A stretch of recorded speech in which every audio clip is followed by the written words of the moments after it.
Hello, and welcome back to the House of Kanaz. I am recording this on Saturday, July 25th, 2026, and it is currently 10:16 p.m. Eastern Time. There are several things that I want to talk about today. I have my notebook here, and I was just jotting down a few things before I started recording. And the first thing that I want to talk about is at the beginning of July, we had this conjunction of Mars and Uranus. And typically, this conjunction in the mundane world, in just day-to-day life, and what you see in the news, you typically will see like random acts of violence. You'll typically see just like random explosions and things like that. And I was a little nervous because this conjunction was happening on the 4th of July. And it was giving me a form of anxiety that I was aware of, but I was also like, there's just so much tension in the world. Who knows? Who knows what's going to happen? Um, what ended up happening, or I think the ways that it manifested, were people going to fireworks demonstrations or firework shows, and then because the weather in certain areas have been dry, random fires started popping up because of the fireworks. Or there were, like, I believe in DC, there was just like a storm that was pretty severe that they had to evacuate people from a fireworks display. So again, it ended up showing itself more in that way than I was just worried about a an attack that would have happened, but I'm glad that it didn't. Other things that happened during that time were Kamini's funeral. So having the funeral done under that aspect of Mars and Uranus, it also makes me think about, we really don't know what's going to happen with the war. I I have said for many months now, since this war started, that I believe it's in Iran's best interest to keep the war going. And just thinking about it from that way, if every day America is spending $2 billion in this war, and also using its reserve of its oil supplies, then it's going to be really pushing America to its limits monetarily and also with oil, right? Because it's not like, sure, like America produces a lot of oil, but do we refine it? No. So if one wants to do a lot of damage to the American economy, this is a great leverage point from their point of view. So it makes sense since Iran has been um, cut off from the world economy for decades. This is their revenge in a way. Um, and there's only, yeah, there's no way that this is going to be like reconciled in a nice way unless Iran has a way to enter the global markets. But I think that with all this tension, I don't see this ending anytime soon.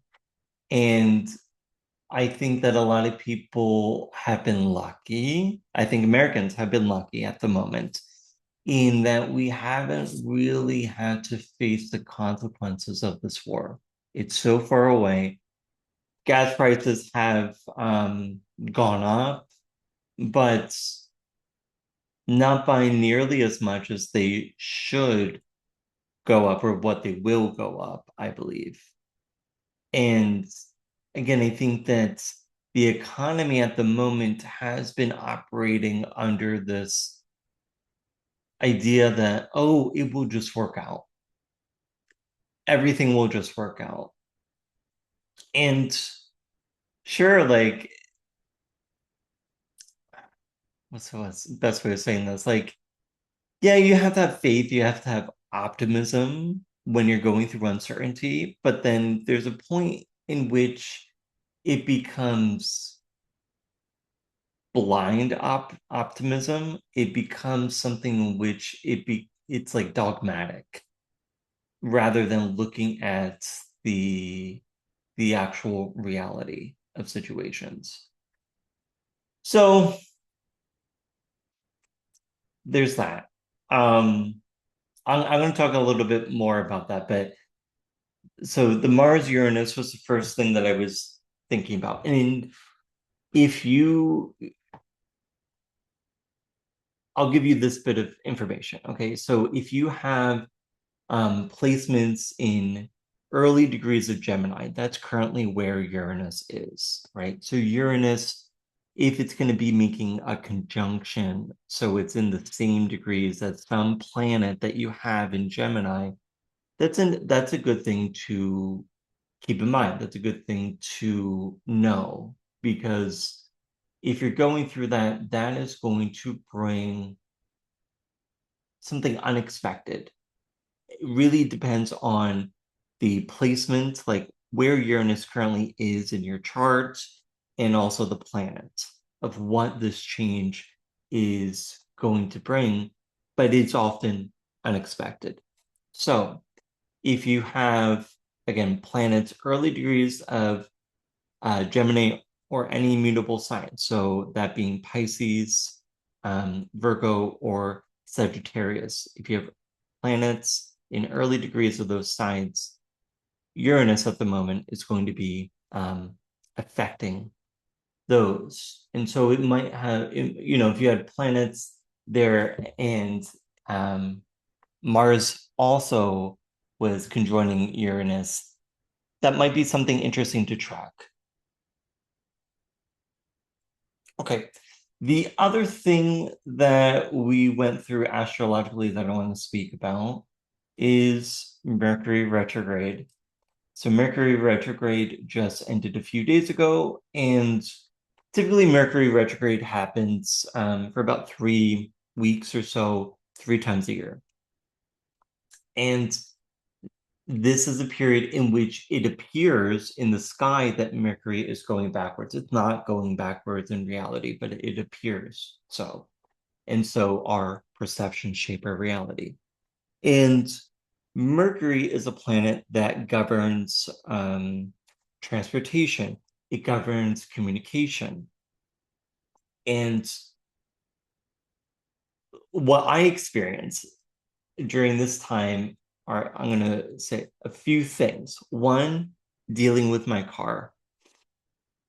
I I called up the garage that I always go to get my car serviced and to get my car inspected and dropped off the car, did my thing, and then went back later that day.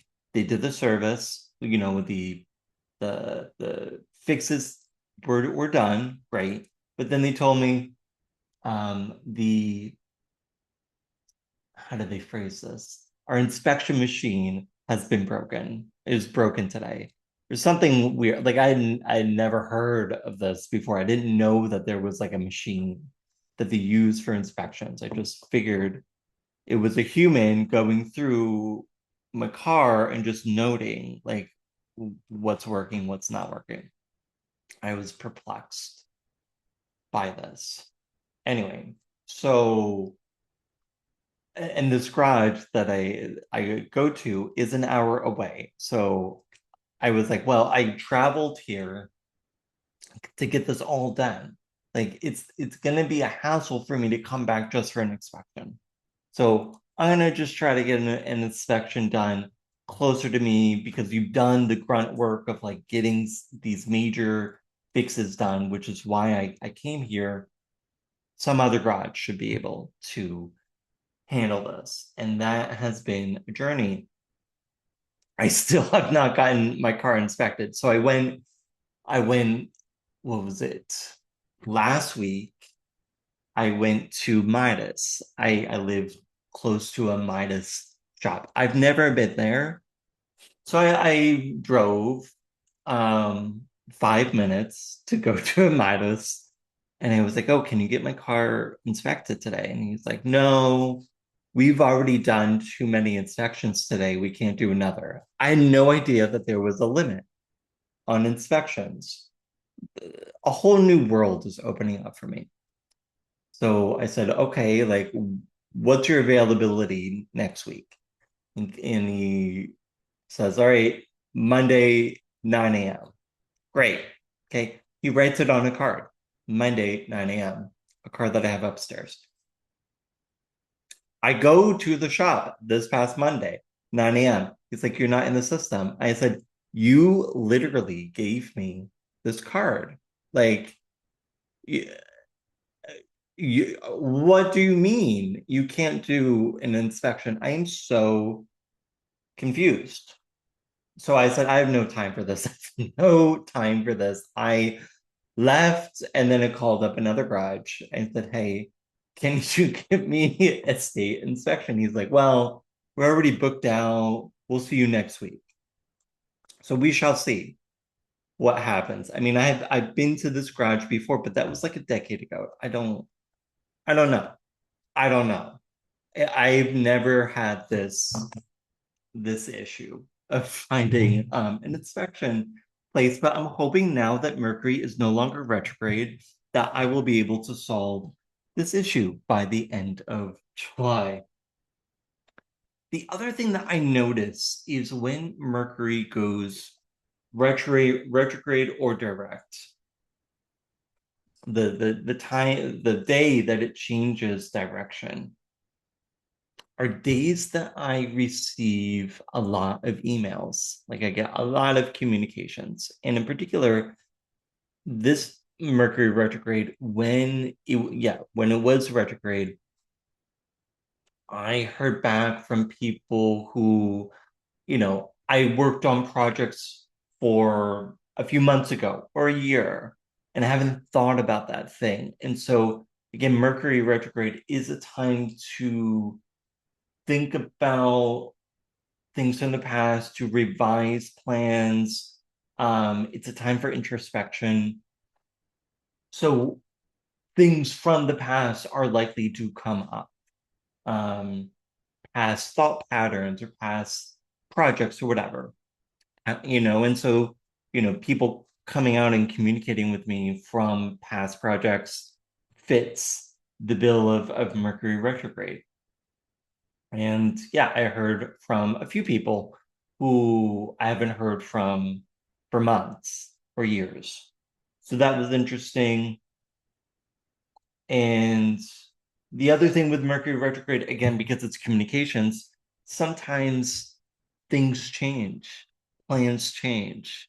So I had several plans that I made before that then changed.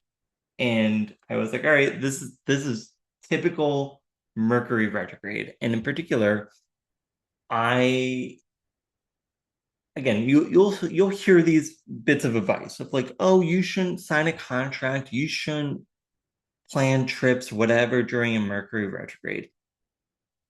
I say, if it's something you've been thinking about, then Mercury retrograde is a great time because, again, if this has been on your mind, this is the time to hash it out. It's like with Mercury retrograde, you don't want to take on something brand new, but you want to go back to the pile of things that you put on the side. and you want to be like, okay, what from this pile do I actually want to take and deal with or integrate? Like, do I actually want to use any of the stuff that I put on the side? Do I want to bring back that into my life, or do I want to try to do that? So there's been a cruise that I've been wanting to take for years.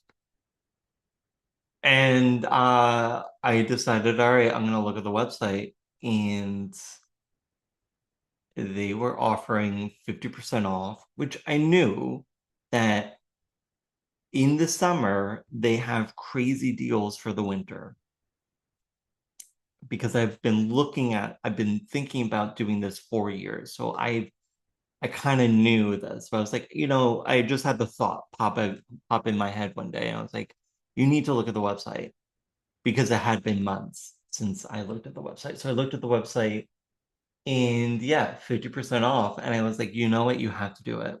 You have to do it because the world is burning and, you know, who knows where we're going to be. And this is where, like, whenever I'm making plans, I don't, I make the plans in such a way that I'm like, well, I'm going to do this if I'm still alive and the world is still alive and I'm healthy and I can do it and there's oil for the plane and everything, right? Like there's all these like contingencies that before COVID, I would just be like, yeah, I'm going. And now I'm like, well, I think I'm going on this, but who knows because there could be, a ban on foreign travel. There could be, who knows? And so that's an interesting framework that I find myself in, that it's kind of just all contingency and I make plans, but it's all like I don't really think that much about what I'm gonna do anymore. And maybe that's just because I've traveled so much that I kind of like getting to a place and then drifting and allowing myself to just figure it out there. Like I've spent, before I did a lot of travel, I would spend, again, this is anxiety. I would spend so much time, like I would read all these books about every city I was going to go to and make these itineraries. And I think it's good to know like the major things you want to see. But I'm not going, like I used to like make itineraries where it'd be like 9 o'clock, we're gonna get to this museum. Then, at 11, I'm gonna go to this cafe. And I would like try to like plan it all out. And then I would get there and I would be like, I'm not doing this. I'm not doing this. Why did I like making plans. I think that that's really fun, but I don't want to follow that. I want to go there and then I just want to go where my body drifts and go in and out of stores and just like fall into places. That's how I like to travel. And to have like an itinerary, which I think is just like, one of the first trips that I went on, like long trips, like that's how it was structured. It was like every day we had an itinerary. And I think I kind of just like picked that up. I was like, oh, I'm gonna just continue doing that. But as I've gotten older, I'm like, no, like I have landmarks or things I want to see. I have a few days here, a few days there. I'm gonna see it, but I'm not gonna plan anything more than that. That's where that's gone. Um, yeah. So I always think it's really interesting from an astrological standpoint to just note how this phase, how these different phases go for you. So again, Mercury retrograde, I'm gonna look this up really quickly for you. It's been the past 3 weeks, but I want to give you the dates in case you're curious about. looking at this. So it's like June 29th to July 23rd. Yeah. So June 29th to July 23rd with Mercury retrograde. So it might be good to kind of reflect back on like, did you have any like weird communications or like plans that just evaporated or things from the past kind of resurface and finding time to deal with it or do something new.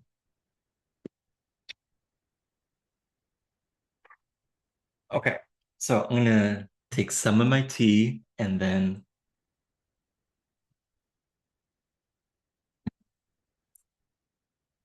okay. I'm debating on like which direction I want to go into. But I think first I'm gonna show you the next few things astrologically that are going to be happening. And I'm going to share my screen in case you were watching and you want to see this. I'm going to see if I can do this a different way.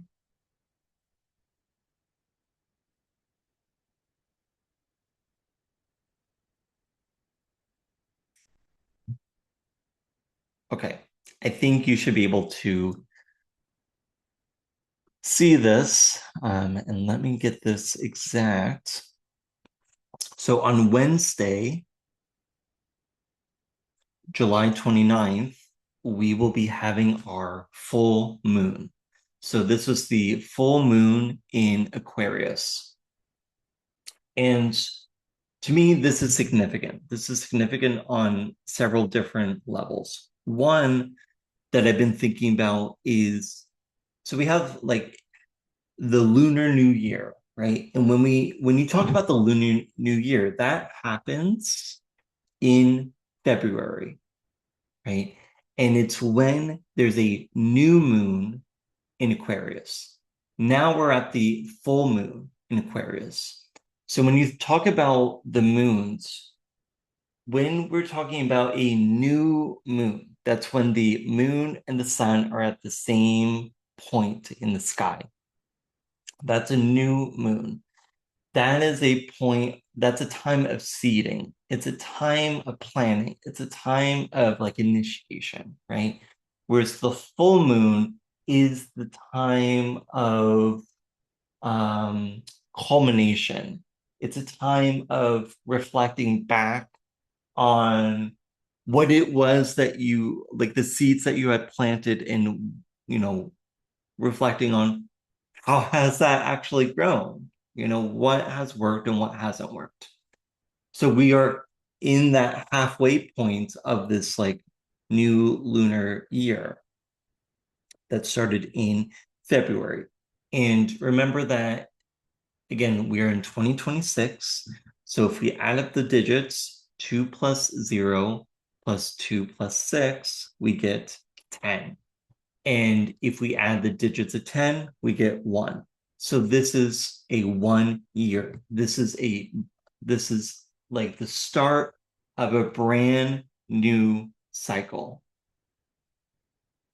So we're in this phase where this year has been an onslaught of of new things. I think that a lot of us have been just inundated in some ways by the news, and I have to say, like, there's just this energy out in the world that I think is a bit, like people feel exhausted by everything that is going on. You have war, you have AI, you have all this instability that's happening, all this uncertainty. And I find that a lot of people are just trying to grab tight on what they what they have known. But I think what they're doing is they're grabbing tight onto sand. And when they finally let their fist open, they're going to see that there's actually nothing there. There's nothing there. And then they're going to free fall. And then they're going to freak out because a lot of people are just refusing to keep up with the news because there's a lot. There's a lot, but it is our responsibility, I believe. So let's talk a little bit about the news. Recently, a few days ago, again, there's a lot, but a few days ago, there was an article that came out about how um, there was an I believe OpenAI, um, hacked into another AI company, right? So you're getting to this point where AI is becoming unmanageable. We have AI that's replicating itself. Okay. AI that is constantly reiterating on itself and improving itself like automatically. So it's getting stronger and stronger, more capable. This is going to be something that will change our life. Like, there's no fucking escaping this. Like, this is going to change everything. Okay. Now, whether it changes it for the good or for the bad, whatever good and bad means, really depends on the people in power. But what I've realized over this time is that I believe that we're in this period of time of AI proliferation because if a nation does not develop AI, its own AI systems, then it's going to be using another AI system, right? So who knows about the security? Who knows about all of the logistics of the information that you're giving that AI system that might be owned by a foreign actor, right? So it's kind of like this AI arms race where I think that every major player, every major nation is trying to develop its own AI system because whoever wins, right, as we can see with this open AI attack, whoever is getting the superior AI, they're going to try to take down all the other AIs. And whoever ends up the winner is going to try to control the economic system. I firmly believe this. And it's this conundrum because I don't think that I don't know anyone who really wants this in their life. But we are on this path because we're in this prisoner's dilemma. Because again, if we don't do it, some other country will. And do we want to be held by that other country? I mean, part of the problem here is like America doesn't want to give up its perceived status of being number one dominant force in the world. And if it's going to try to retain that status, it is forced. There's no way around it. It is forced to devote time and resources and everything to AI research. Very similarly to what happened nearly 100 years ago with the nuclear proliferation, that it was once we had perfected the nuclear bomb and tested it out and then used it against Japan that the war ended. And then there was this era of nuclear proliferation in which countries seeked out to make their own bombs so that they could protect themselves. And so then, you ended up in this phase where you have countries, let's say, North Korea, who have a bomb and therefore are difficult for America to deal with because they have that weapon. This is why, one of the reasons why they proclaim that they're going to war with Iran. So it's the same thing with AI. It's the same thing with AI. This is what I realized. And again, it, we're just on this course. We're on this course. And, I was listening to an interview today that Elon Musk did with The Economist. And I recommend you to seek out this interview. You can find it on YouTube. But I've heard him and other people paint such a utopian picture of what they believe the world will be like in 10 years, in which people won't be working and the government will support them and there will be peace and you can do whatever the fuck you want. What fucking bullshit. Like there and then he'll be like a little bit cagey about, well, it's gonna be a difficult road to get there. And then later on he says, well, you won't need to worry about money in retirement. So you're telling me that like the whole economic system is going to crumble, and then you think in 10 years there's going to be utopia. You think in the time we are in now to in 10 years that we're going to have an economic collapse and utopia? What the fuck? Like, it makes no fucking sense. It makes no fucking sense.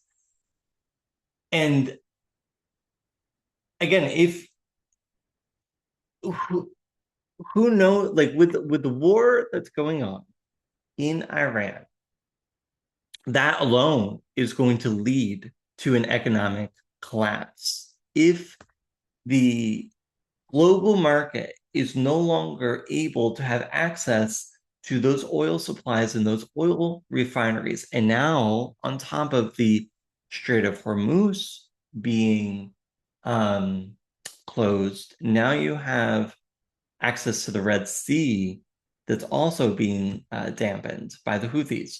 So that's going to add more stress, right? And if you if you limit those lines of trade of oil, then everything that uses oil, all the goods that are being transported, right? The transportation, the goods, everything will, like, the supply of it will diminish, which will cause the economy to collapse. Like I look at the figures for the Dow Jones and I'm always shocked. Like, you know, it makes no sense because it's not reality. It's vibes, it's feelings. It is this idea that it's all going to work out. Perhaps I'm just a little bit too pessimistic to believe in that. I I firmly believe that there is going to be a crash and um it's not going to go well. It's not going to go well. Um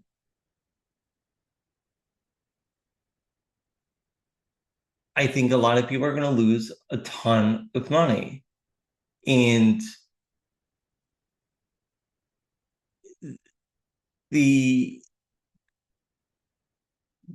there's yet to be shown actual like profits from these all these AI companies. Like I think at the moment, what's going to happen is similar to like the .com burst, where in the 90s you had all these different like small .coms, and then one by one, things started just getting like bought up, and there was more of like this conglomeration.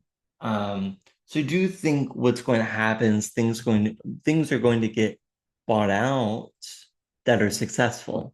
But I think many AI companies are going to go under. And I can't help but think that that's going to add stress to the economy. At the moment, it just feels like all it's just air. It's just air. Um, who knows? That's not to say that like I do think some people will benefit in that economy. There's always going to be quote unquote winners. But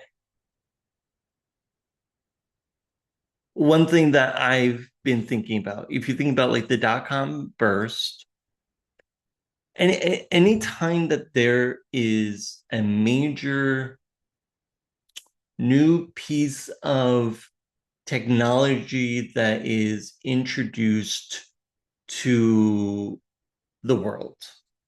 Go back to the fucking like industrial age, right? Like whenever there's something new. Um, but I think the .com is a good example. You have all these .coms, build, and then a burst. Um, and so I feel like the AI is going to follow the same pattern. Like, if indeed this thing is going to reshape the world, there has to be a course correction in the economy, I believe. That's my thoughts on that. Anyway, so full moon is happening on Wednesday, 10:35 a.m. And let me edit this chart.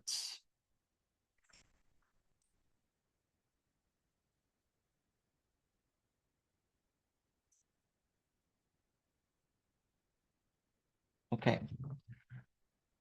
So, what's interesting about this full moon that's happening on Wednesday is that it's not just a full moon. I'm actually I'm intrigued of what's going to happen next week.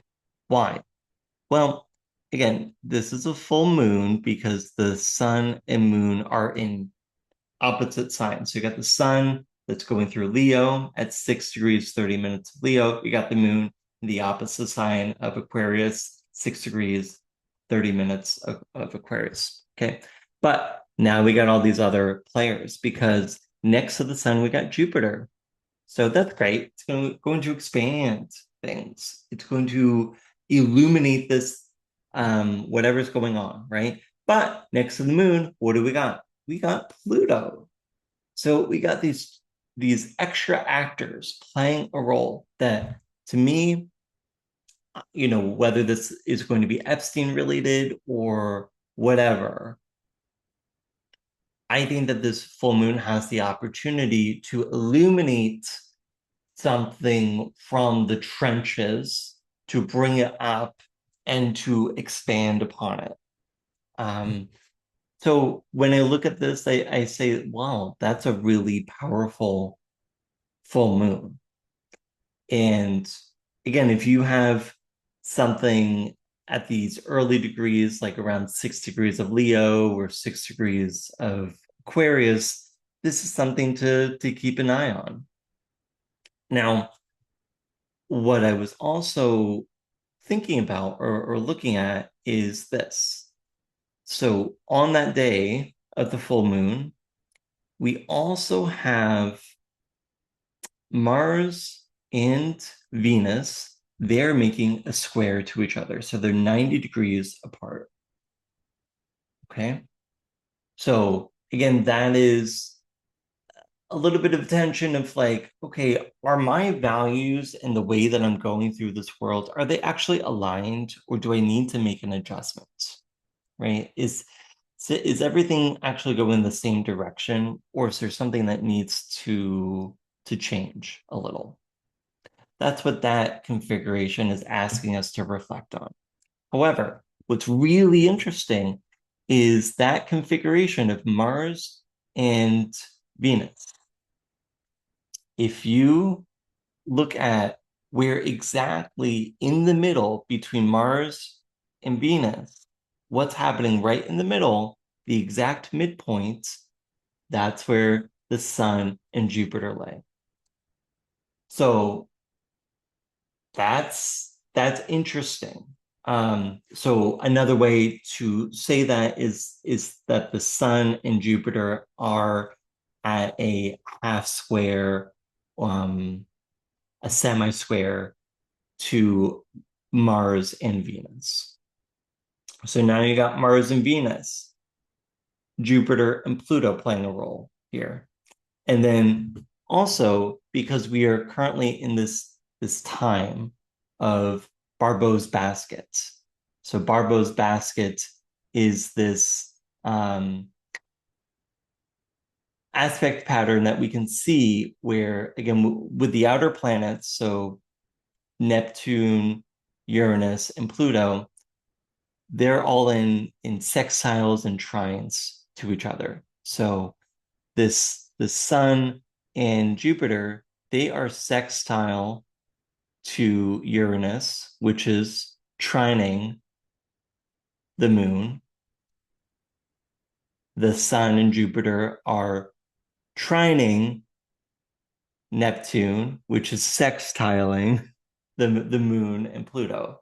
So essentially, all of the planets, besides Mercury and Saturn, all the planets are connected in some way to this full moon. So it's going to be really, I think it's going to be really interesting. Now, what I've also noticed with the Mars Uranus, going back to the first thing that I was talking about, with the Mars Uranus, typically around that time, we started, I mean, we were doing this the whole time of like violating the MOU, but there were these continued strikes on Iran, even though we had an MOU.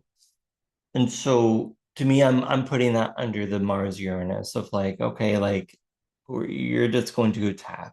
So it is going to be interesting to see how that evolves over time. But looking at this, I'm like, okay, like maybe there is going to be like another escalation.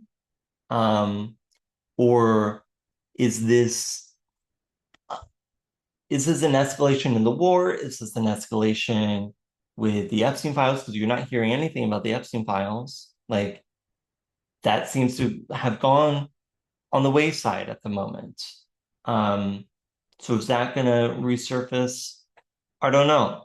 I don't know. Um, but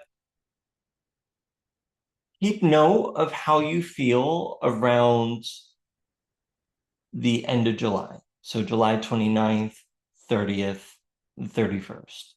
Keep note of what's going on for you, what's going on in the world, how are you feeling, and so forth.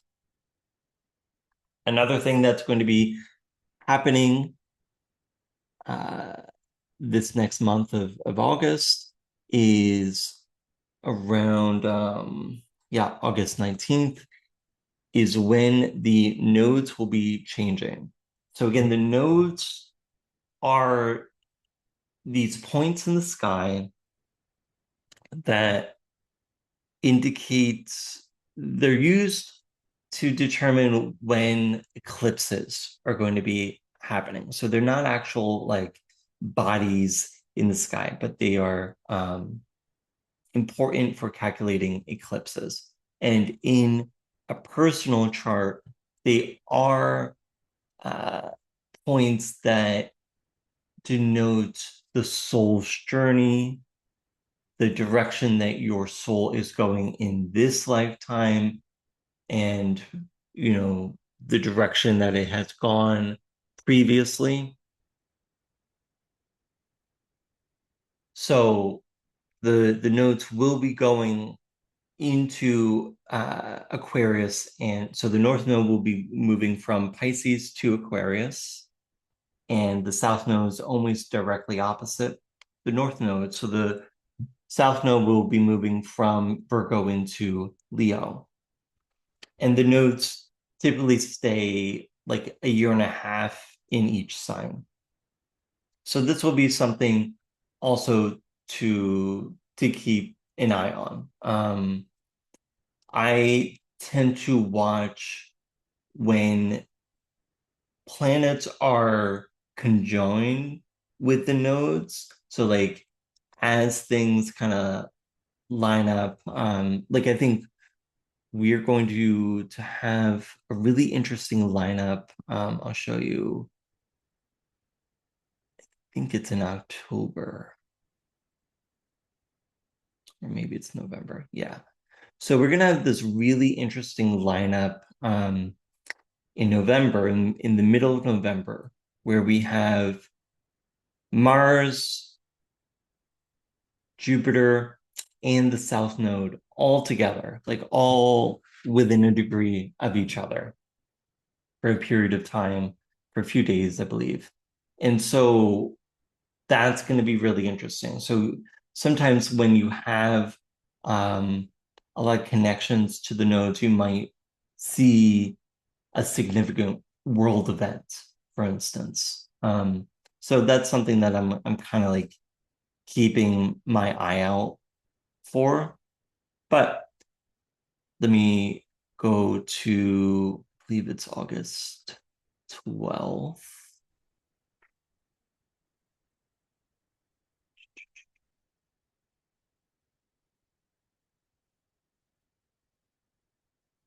Uh, August 12th is when we will have our solar eclipse. So let me go a little bit into this. So you might have heard of these terms, solar eclipse and lunar eclipse.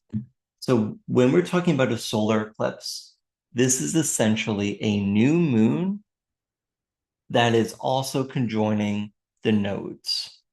So what do I mean by that? If you can see my screen at the moment, you can see on August 12th, so just in a few weeks, we're going to have a new moon at 20 degrees and 2 minutes of Leo, right? So it's a new moon because the sun and the moon are at the same degree. That's a new moon, okay? But when the sun, the moon, when they're at the same degree, and then they are at most 15 degrees away from one of the nodes, that signals a solar eclipse. So here we can see that the sun and the moon are a little, it's about 10 degrees away, right? If you take 20 degrees plus 10, that's 30, right? But in astrology, 30 is equal to zero, right? It's a modular system. So, uh, so they're 10 degrees away. So that's what's signaling that this is a solar eclipse.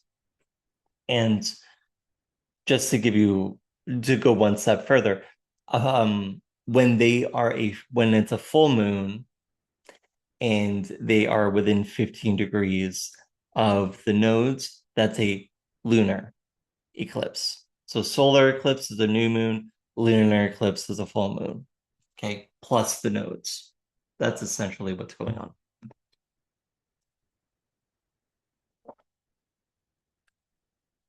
And before I was recording, I was looking at some information about these nodes. And let me see if I can show you this.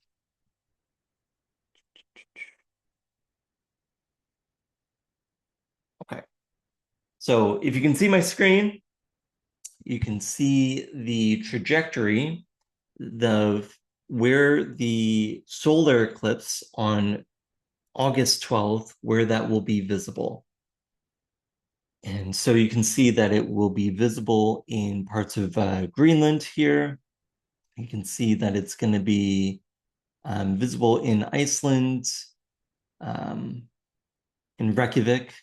Essentially, it's just like a very small fraction of Iceland. And then it cuts through Spain.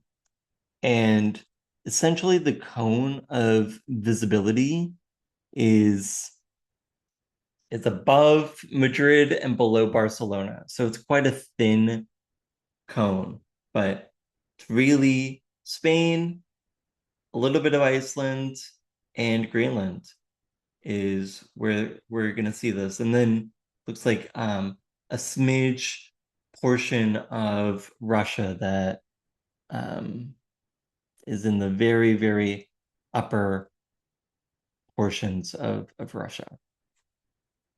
That's it. And for the lunar eclipse, that is, I don't think this is the right, no, this is not the right one. Let me see if I can find it. Uh, for the lunar eclipse, it's actually going to be covering most of the Americas. Let me share this. So it's going to be visible in most of North America, South America, parts of Africa, I mean, all of Africa, most of Europe. So that's that's something to keep in mind. That's at the end of August. So I will probably be recording again around that time. So I'll mention it then. And yeah, that's it. That's what I have in my journal. And the other thing that I was thinking about is this. So I have a large library of books that I have not read. And how I tend to structure my reading is I typically have like a book I'm reading in the morning, and then an astrology book that I'm working through, and a book I like to read close to my bed at night.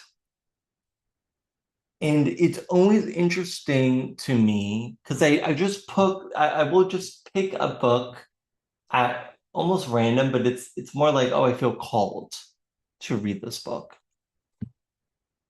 And these books that I'm reading, in some ways, they are all connected unexpectedly. But I find myself like I will be reading one book and then the next book will almost say the exact same thing. So at the moment, I'm currently reading fiction. I'm reading Life and Fate by Vasily Grossman. And this has been on my list of books to read for like 5 years. And I've been talking to a friend about Russian literature because at one point I was very into Russian literature and I read like all of Tolstoy, some of Dostoevsky, and like, I went deep into it and I've taken a few years off. And I was like, you know what? I'm gonna go back to reading Russian lit and I'm gonna read this book. And it's it's great. I mean, like I read maybe like 20 to 30 pages a day on this, but as the title suggests, there are often these monologues or dialogues about life, about fate from a very general, high level standpoint. Even though in this book we have all these different characters, we're tracking how, this book takes place essentially during World War II when the Nazis are trying to invade Russia, and we're bouncing back and forth between characters in Moscow and Stalingrad, and all these different places across the country. And yeah, so these concepts of life and fate come up. And then the astrology book that I'm reading at the moment is on what are called holographic transits. And I don't see many astrologers talking about holographic transits. And I was like, you know what, I need to read about this and think about this. And essentially, if you are interested, when we're talking about transits, we're talking about the planets in the sky. And typically, astrologers are often only concerned when the planets in the sky are making a particular angle to a planet in your chart. And usually, most of the time, people will focus on the hard angle. So 0 degrees, 90 degrees, 180 degrees. Those are the hardest angles, right? You can add 45, 135 to that as well. But again, it's that degree. Whereas holographic transits are basically like you look at your natal chart and then you look at the angle between the sun, let's say the sun and Jupiter. Okay. Maybe that angle is like for me, that angle is 16 degrees. Okay. So then this book is like, okay, look once a year, the sun and Jupiter are going to be 16 degrees apart. So that is what's called a holographic transit when the planets in the sky have exactly the same angle, the same distance apart from each other as in your birth chart. And so he goes through lots of examples and so forth. And the the idea behind each of these chapters, these holographic transits. Let me see if I can find the this list that he has.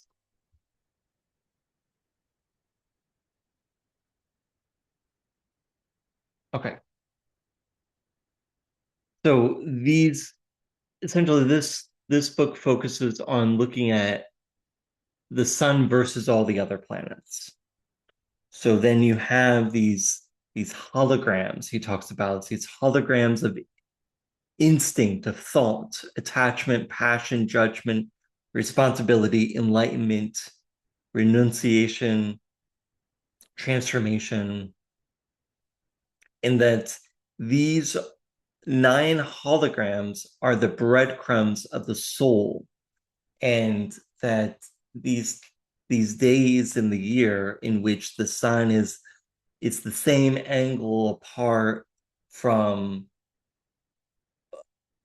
whatever planet that you want to focus on, the same distance apart that you see in your birth chart, that these are days to really focus on these particular attributes, these particular themes. Um, so I'm finding that really, really interesting, and I'll have probably more thoughts about that. And then the other book that I pulled off my shelf earlier this week that I'm currently reading is this book called The Place We Call Home. And its subtitle is Exploring the Soul's Existence After Death. And what I didn't know about this book, or like, I just pulled it off. This part of a series of books that I was recommended by a mentor to get. So I bought all of these books last summer, and then I just am working through them as time goes by. So I just pulled this off, and it's at least at the moment, it's all about Edgar Casey. And Edgar Casey was, I think, like one of the most what's the best way of saying this? Not prolific, but he had recorded the most amount of psychic readings in his life. And so this book talks a little bit, it's more about his biography in the beginning that I'm working through. And then there's all these, the biographer has recordings of his readings. And so he's integrating parts of the readings into it. And again, it's all about life and fate and what you're being called to. And it's just a new part of his life. Um, but then I'm reading this and I'm like, shit, like, oh, I also lost my voice. I also had these experiences. And again, it's reassuring to me to be like, okay, like I'm not the only one. Like this is an experience that is not talked about in in the typical world, but people have lived it. So at times that makes me feel more comfortable, more reassured of like, okay, like this is how it is. All right. I have been talking a lot, and let's pull some cards. And I want first, I'm thinking about that full moon. So I want to pull some cards on the full moon and what additional guidance we might have for the full moon.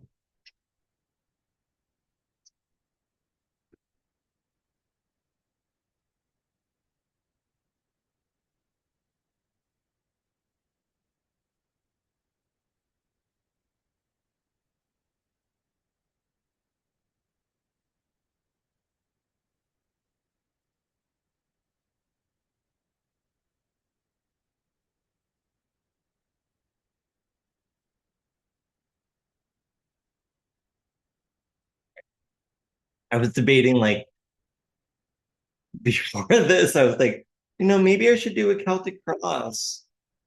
And then I started pulling cards and I did not pick them with the Celtic cross in mind.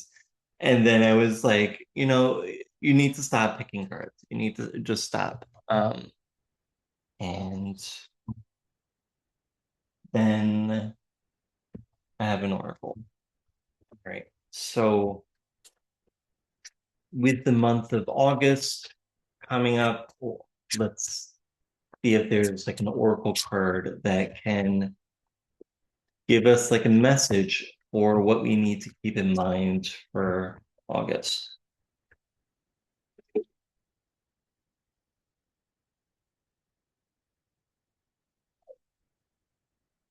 And when you're dealing with cards, at least for me, what I'll say is this: I shuffle. I since I was 15, since I started working with cards, I get a feeling in my jaw of when I'm done shuffling. And then when I am putting my hands over this, I get another feeling in my jaw of when to pick that particular card. And I've only ever met like one person who also told me this. But I think it's important to work with cards and to notice bodily sensations because I think this is a way to like get connected with your body and with your mind and to get all these different channels working. All right. So the first card that we have here is the Queen of Swords. And when I look at this card, okay, she is holding a sword in one arm, in one hand, and a head in the other hand. in the other hand. And so looking at her, it's like she's cut the head off of something. She looks so graceful. She's cut the head off of something, and she's like, "You're gonna fucking try me? Look at what I can do."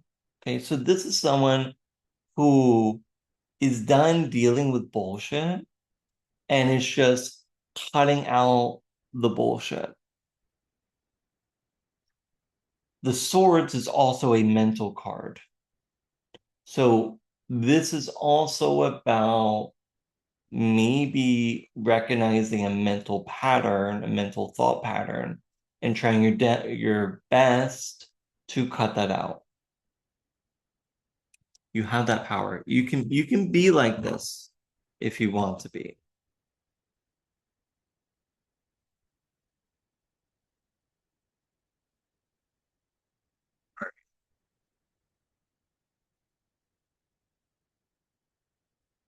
So we have the moon. Okay. The moon is such a mysterious card and it deals with the subconscious, right? So it when we are dealing with a full moon, it is that time when the things that are lurking underneath the surface comes up. And so that is what this is signaling. It is that time of letting these things that have been set inside that maybe you haven't been conscious of, or maybe you've been kind of pushing aside. It's time to let that come forward.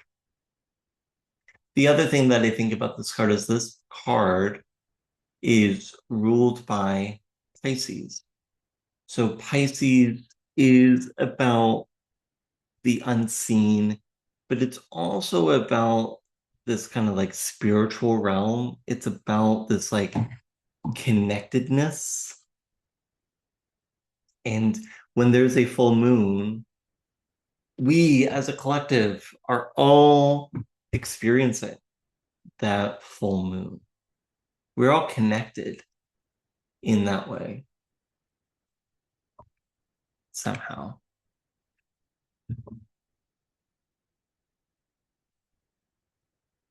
Like what I will say as a fellow Pisces is like I often feel like I speak to communicate with another person, but like if I didn't have to speak, I could still communicate.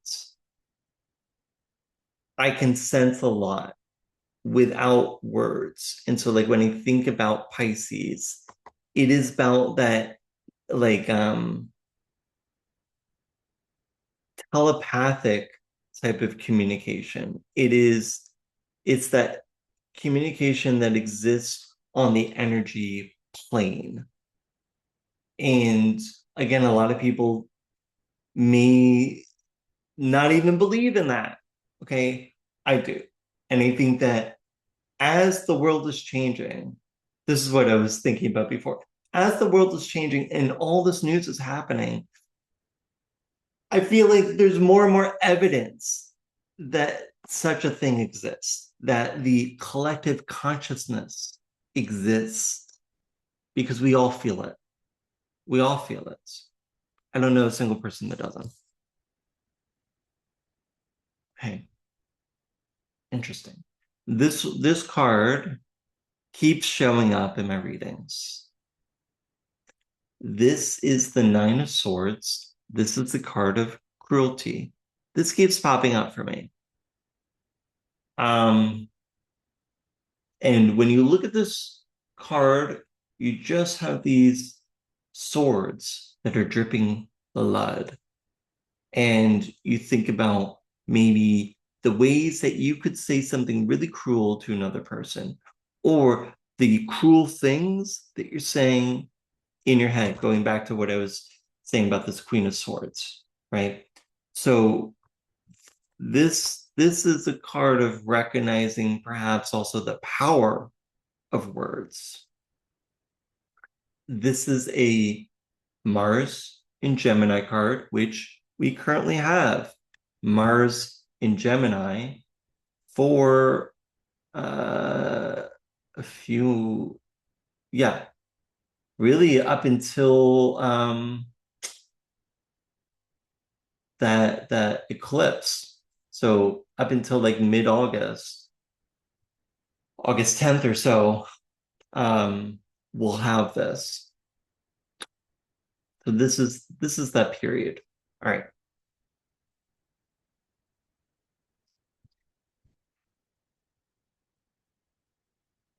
Yeah. The Four of Cups, luxury. This, I think, is the setting. This is the conundrum that America finds itself in. It's not going to fucking last. But this is what I think America is dealing with is this golden handcuffs situation in which things are fine, supposedly. Things are fine. Things are good. Things are stable, but it's not going to last forever. Like this is not sustainable. This luxury is not sustainable. Like the consumerism, the materialism, the consumption, it is not sustainable.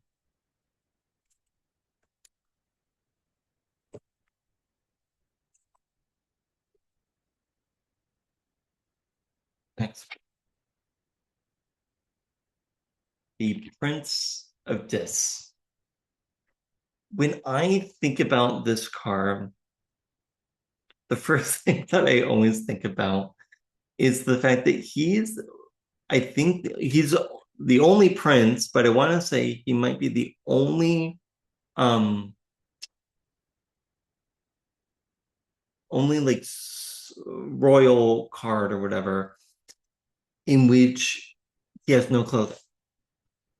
So without any clothing, there is a form of honesty with this card.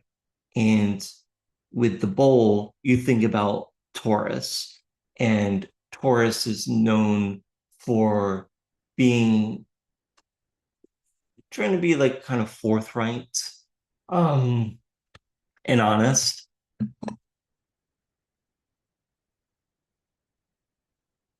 So looking at this card, I think about, this is about material possessions, but there's this charging forward. I'm just going to go forward.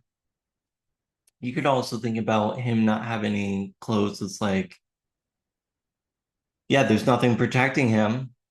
There's nothing fucking protecting us as AI goes forward. And yeah, that's what I'm getting here. Pulled a lot of cards. Here we have the Princess of Wands. So with this Princess of Wands, I always think about you just like again, there's a similar energy of just like charging ahead. This is more of an energetic card where this is kind of just like I'm plodding through, and this is like I have a force behind me that is propelling me to take action.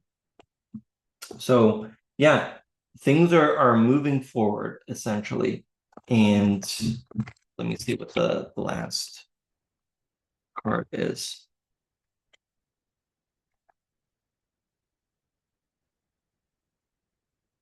The last card is the Fortune card. Okay. So this Fortune card, you see this wheel of fortune. And this wheel is representing the cycles of life. And when I think about this card, it is about a new chapter is beginning. Something, yeah, a new phase perhaps in the war, then a new phase in the country, whatever. Yeah. So overall, I feel like this cruelty card is the most difficult card here, followed by this moon, because most of the time people don't want to deal with their shit. And so when people don't deal with their shit, they end up projecting it and saying cruel things to other people rather than recognizing like what is their own. We often deal with projection. And I think at the moment, what is going to be in question or what's going to be breaking is this stability that the luxury card presents, just because the world is on fire. Like there's currently fires going on in Southwest France, there's fires going on in Madrid. The world is on fire, literally and metaphorically. And, for so long, people have been warning about climate change and people just did not want to hear it. And I think now we're getting to that point where it's unavoidable. Like we have to really contend with this world and where things are, and understanding that we're entering a different phase of existence. We're entering a different world. We're gonna have to fucking navigate that world, and we will need to have this power that this Queen of Swords has. We need to have this power to cut the bullshit from our life, the bullshit that we perpetrate on ourselves and on others, so that we can go forward and charge ahead and create something new. All right. I was a little bit overzealous with pulling all these cards. So, got a few Oracle cards. First one, the candle. When I think about this card, I think first, what do candles give us? Candles give us illumination, right? So it is showing something, it's giving us light to something that perhaps was in darkness. So there's an illumination factor there. That light can also be easily transported, right? I can pick up my candle and bring it to any room. So that knowledge, that illumination that I'm getting is translatable in other contexts. Is there anything else?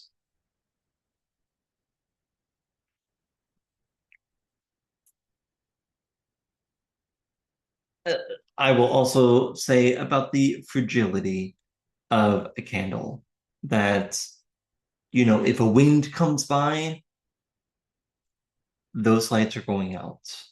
And so if this light is representing knowledge, if it's representing something progressive, knowing that there's forces out there that exist to wipe that away.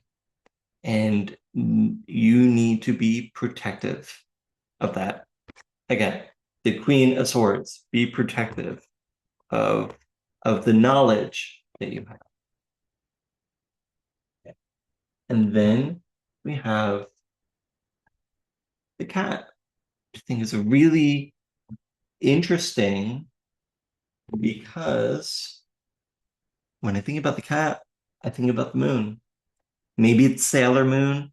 I don't know. But I think that cats pick up on things that are subconscious, that they can sense things. Again, going back to what I was talking about with Pisces, cats don't communicate with words, right? They communicate with feelings, they communicate with energy, right? They can read you as a Pisces can read a human being without words. So when I think about this cat, I think about tapping into intuition. again, going back to what I was talking about with the collective consciousness and unconsciousness, getting a sense, like tapping into what is the feel, what's going on outside in the world, and also being able to separate yourself from that.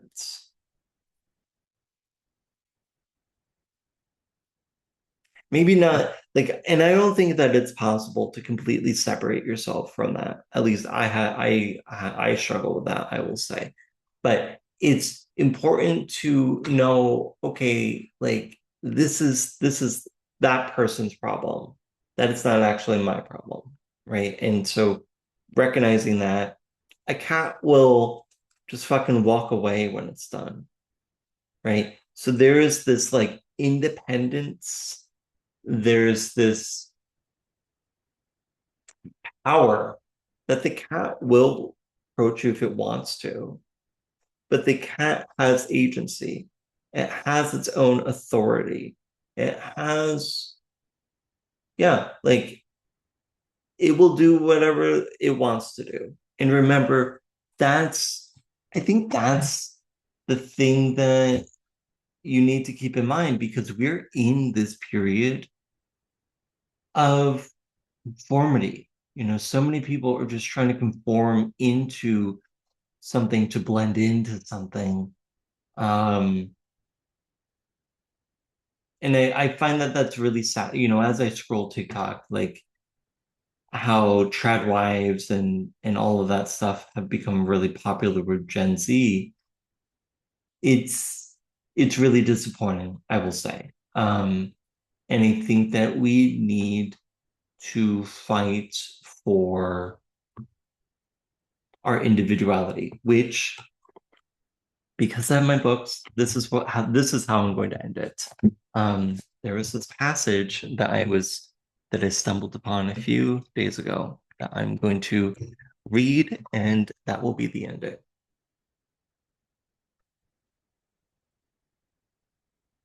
All right, let's see if I can find this in time.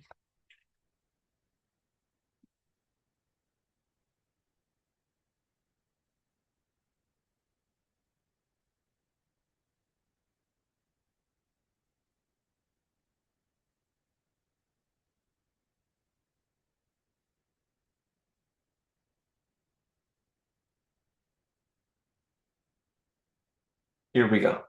All right.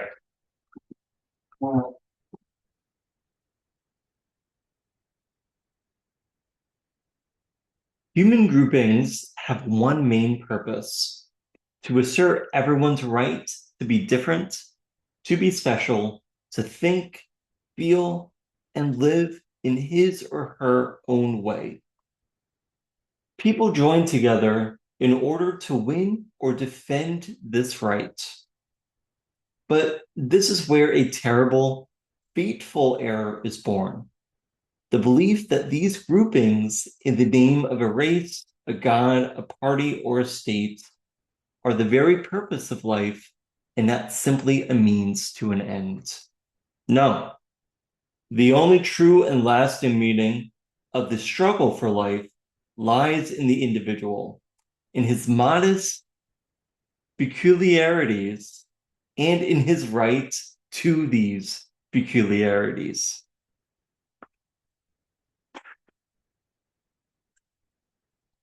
Until next time.